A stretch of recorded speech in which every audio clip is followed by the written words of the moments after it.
욥기서 10장 1절로 22절 말씀 우리 한 목소리로 봉독하겠습니다. 시작. 내 영혼이 살기에 곤비하니 내 불평을 토로하고 내 마음이 괴로운 대로 말하리라. 내가 하나님께 아뢰오리니 나를 정죄하지 마시옵고 무슨 까닭으로 나와 더불어 변론하시는지 내게 알게 하옵소서.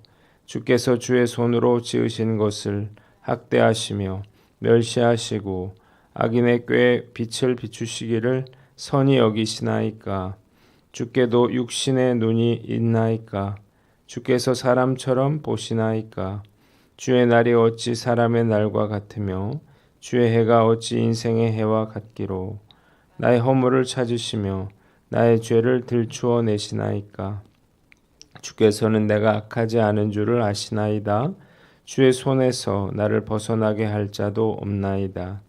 주의 손으로 나를 빚으셨으며 만드셨는데 이제 나를 멸하시나이다. 기억하옵소서. 주께서 내 몸 지으시기를 흙을 뭉치듯 하셨거늘 다시 나를 티끌로 돌려 보내려 하시나이까. 주께서 나를 젖과 같이 쏟으셨으며 엉긴 젖처럼 엉기게 하지 아니하셨나이까. 피부와 살을 내게 입히시며 뼈와 혐줄로 나를 엮으시고 생명과 은혜를 내게 주시고 나를 보살피심으로 내 영을 지키셨나이다. 그러한데 주께서 이것들을 내 마음에 품으셨나이다. 이 뜻이 주께 있는 줄을 내가 아나이다. 내가 범죄하면 주께서 나를 죄인으로 인정하시고 내 죄악을 사하지 아니하시나이다. 내가 악하면 화가 있을 것이오며 내가 의로울지라도 머리를 들지 못하는 것은 내 속에 부끄러움이 가득하고 내 환난을 내 눈이 보기 때문이니이다. 내가 머리를 높이 들면 주께서 젊은 사자처럼 나를 사냥하시며 내게 주의 놀라움을 다시 나타내시나이다. 주께서 자주자주 증거하는 자를 바꾸어 나를 치시며 나를 향하여 진노를 더하시니 군대가 번갈아서 치는 것 같으니이다. 주께서 나를 태에서 나오게 하셨음은 어찌함이니이까. 그렇지 아니하셨더라면 내가 기운이 끊어져 아무 눈에도 보이지 아니하였을 것이라. 있어도 없던 것 같이 되어서 태에서 바로 무덤으로 옮겨졌으리이다. 내 날은 적지 아니하니까. 그런즉 그치시고 나를 버려두사 잠시나마 평안하게 하시되 내가 돌아오지 못할 땅 곧 어둡고 죽음의 그늘진 땅으로 가기 전에 그리하옵소서. 땅은 어두워서 흑암 같고 죽음의 그늘이 져서 아무 구별이 없고 광명도 흑암 같으니이다. 아멘. 오늘은 욥기서 10장 말씀을 가지고 지으신 것을 학대하십니까? 이런 제목으로 묵상 나눔 하도록 하겠습니다. 오늘 본문 세 부분으로 나누어서 생각해 봅니다. 먼저 1절로 7절 말씀인데 2절을 봅니다. 한번 따라해 봅시다. 무슨 까닭으로 나와 더불어 변론하시는지 내게 알게 하옵소서. 욥을 가장 힘들게 한 것은 고통 자체보다 왜 자신이 이런 정죄를 받아야 하는지, 왜 이런 고통을 당해야 하는지 그 이유를 알지 못한다는 것이었습니다. 그래서 그는 하나님께 왜 자신을 이렇게 다루시는지 그 이유를 알려달라 이렇게 부르짖고 있습니다. 더 이상은 참지 못하겠다는 것입니다. 자신은 학대하시면서 악인들의 계획은 잘되게 하시고 자신의 허물과 죄는 들추어 내시며 가혹하게 대하시느냐는 것입니다. 그는 자신의 결백함을 다시 한번 주장하고 있습니다. 영화 올드보이가 있죠. 술 좋아하고 떠들기 좋아하는 오대수라고 하는 남자는 아내와 어린 딸을 가진 지극히 평범한 셀러리맨이었습니다. 어느 날 그가 술이 거나하게 취해서 집에 돌아가는 길에 누군가에게 납치를 당하죠. 그래서 사설 감금방에 갇히게 되는데 8평이라고 하는 제한된 공간에서 그가 할 수 있는 일이라곤 매일 군만두를 먹으면서 텔레비전을 보는 것이 전부였습니다. 그렇게 1년이 지났을 무렵에 뉴스를 통해서 나오는 아내의 살해 소식, 게다가 아내의 살인범으로 자신이 지목되고 있음을 알게 된 오대수는 자살을 감행하지만 죽는 것조차 그에게 허락되지 않았습니다. 오대수는 복수를 위해서 체력 단련을 하면서 자신을 가둘 만한 사람들, 또 사건을 모조리 기억 속에서 꺼내서 악행의 자서전을 기록하면서 철규하면서 이런 말을 해요. 도대체 누가 무슨 이유로 나에게 이렇게 끔찍한 일을 저질렀는가? 오대수에게 있어서 최대의 고통은 도대체 언제까지 갇혀 있어야 하는가? 누가 이런 일을 저질렀는가 하는 사실을 모른다는 것이었습니다. 인간에게 있어서 가장 큰 고통은 어떤 고통을 당하고 있는데 그 이유를 모르는 거예요. 한번 따라해 봅시다. 하나님께 물어라. 욥처럼 우리가 당하고 있는 고난의 이유에 대해서 우리가 물어야만 합니다. 다윗의 밧세바 사건처럼 자신의 죄 때문에 일어난 일이라면 우리가 회개하고 돌이켜야겠죠.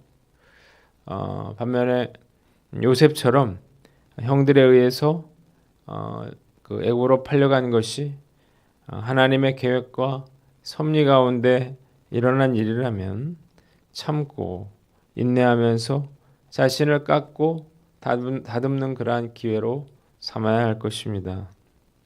뿐만 아니라 우리가 하나님께서 우리에게 주신 삶의 목적이 무엇인가를 물어야 하는데 나는 왜 존재하는가? 또 내 삶의 존재 목적은 무엇인가를 우리가 하나님께 물어야 하는 것입니다. 지난주 새생명 행복축제 때 강사로 오신 하기선 사모님께서 간증 중에 이런 말씀을 했어요. 자신의 폐 기능이 15%라고 하는 것은 15%만 충전된 핸드폰으로 하루를 시작하는 것과 같다. 이런 말을 했는데 이 15%의 적은 힘을 가지고 전국의 집회를 다니시고 작은 교회 사모님들을 돌보시는 걸 보면서 참 큰 도전을 받았습니다. 하나님께서 저에게 주신 비전은 잃어버린 영혼들을 구원하여 제자를 삼고 또 그들을 사랑으로 섬기는 건데 이것이 제 힘으로 불가능한 것이라는 생각이 들지만 이 일을 위해서 부름받았기에 되든 안 되든 최선의 노력을 다해야겠다 이런 생각을 해봅니다. 오늘 하나님께서 나를 부르신 그 삶의 목적은 무엇인가를 우리가 생각해보고 생명이 다하는 날까지 주님 부르신 뜻대로 사명 감당하는 저와 여러분들 되시기를 주님의 이름으로 축원합니다. 두 번째는 8절로 17절 말씀인데 8절을 봅니다. 한번 따라해 봅시다. 주의 손으로 나를 만드셨는데 이제 나를 멸하시나이다. 욥은 다음과 같이 하나님께 호소하고 있습니다. 먼저 8절로 9절인데 자신이 주께서 지으셨음을 기억해 달라는 것입니다. 하나님이 애써 지으신 자신을 왜 이유도 없이 깨뜨려서 다시 티끌로 돌아가게 하시려느냐고 묻고 있습니다. 두 번째, 하나님께서 자신에게 은혜를 베풀어 주셨던 것을 기억해 달라는 것입니다. 10절로 12절. 욥은 자신이 한 어머니의 뱃속에서 잉태되는 과정을 우유가 옮겨 치즈가 되는 것에 비유했습니다. 또한 피부와 살을 입히시고 뼈와 힘줄을 엮어 이 세상에 태어나게 하시고 끊임없는 은혜로 돌보시고 보호해 주셨음을 기억해 달라고 호소하고 있습니다. 세 번째, 13절로 17절, 하나님의 가혹한 처사에 항의하고 있습니다. 그러나 이제 생각해 보니 하나님께서 늘 자신을 해치고 계실 생각을 하고 계셨다는 생각밖에 들지 않는다는 거예요. 자신에게 일어난 일들을 볼 때 하나님께서 자신을 파멸시키려고 하는 것으로밖에 생각할 수 없다는 것입니다. 하나님은 자신이 죄를 지으면 가차없이 고통을 주시지만 옳은 일을 한다고 해서 믿어주시지 않고 계속해서 자신을 공격하심으로 수치를 가득 덮어쓰고 고통을 온몸으로 겪고 있다는 것입니다. 한번 따라해 봅시다. 오해하지 말라. 자, 욥은 지금 하나님이 자신을 대적하시고 자신을 파멸시키려고 하신다. 이렇게 생각하고 있습니다. 하나님이 자신을 악인으로 대한다. 이렇게 생각하고 있는데 이런 욥의 탄식과 호소를 들으시는 하나님의 마음은 어떨까? 한번 생각을 해봤습니다. 너무나 답답하고 괴로우셨겠죠. 하나님은 사단에게 욥처럼 의로운 자를 보았느냐? 이렇게 욥을 자랑하셨던 분인데 그가 지금 당하고 있는 이 고난은 하나님께서 그를 대적하시거나 그를 파멸시키려고 하신 것이 아니었습니다. 욥이 하나님을 경외하는 것이 하나님께서 그에게 베풀어 주신 복 때문이 아니라 그 하나님을 진정으로 경외하는 것이라고 하는 것을 사단에게 보여주려고 하시는 거예요. 하나님께서 얼마나 조마조마한 그런 마음으로 욥을 응원하고 계셨을까요? 자, 우리도 욥처럼 우리에게 생명과 은혜를 주신 하나님께서 왜 우리를 대적으로 삼아 공격하시고 멸하려 하시는지 이렇게 묻고 싶을 때가 있을 것입니다. 우리가 당하고 있는 고난으로 인해 하나님이 내 대적같이 느껴진다 하더라도 우리가 오해하지는 말아야겠죠.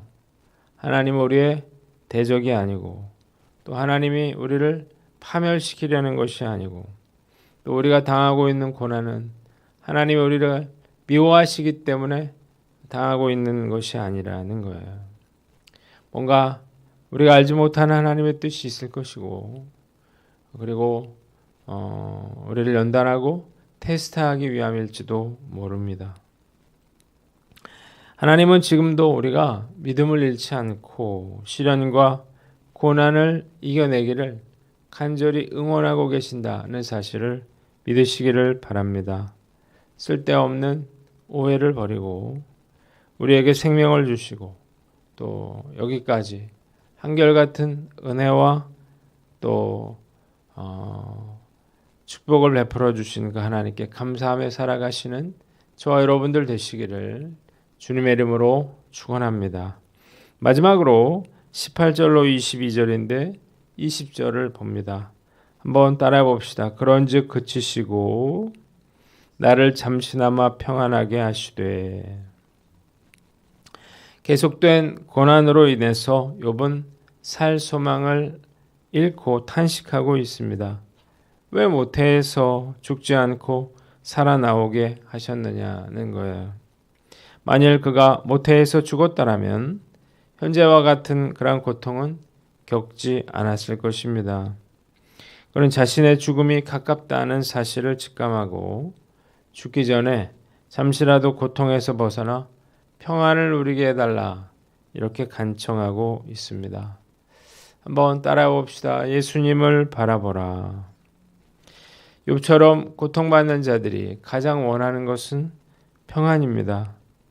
그런데 안타깝게도 이 세상에는 평안이 없어요. 그래서 욥이 죽기를 원했지만 죽음은 그에게 진정한 평안을 가져다 줄 수 없다는 사실을 알아야만 했습니다. 요한복음 14장 27절에 예수께서 평안을 너희에게 끼치노니 곧 나의 평안을 너희에게 주노라. 내가 너희에게 주는 것은 세상이 주는 것과 같지 아니하리라. 너희는 마음에 근심하지도 말고 두려워하지도 말라. 이렇게 말씀하셨어요. 진정한 평안은 우리 주 예수 그리스도께서 주시는 것이라는 사실을 믿으시기를 바랍니다. 우리가 처한 그러한 상황들을 생각하면 두려움이 엄습해 옵니다. 마치 한치 앞을 알 수 없는 외나무 다리 위에 서 있는 것 같아요. 그러나 우리가 해야 될 일은 우리의 상황을 바라보면 안 되는 것입니다. 그 외줄타기를 하는 분들 이야기를 들어보면 밑을 바라보면 안 된다 그러죠. 마찬가지로 우리가 당한 그러한 고난의 상황들을 계속해서 바라보고 그것들을 생각하고 묵상하면 그럼 우리는 절대로 평안을 얻을 수가 없습니다. 이럴 때 우리가 해야 될 일은 우리의 문제의 해결자가 되시는 하나님을 바라보는 거죠. 그리고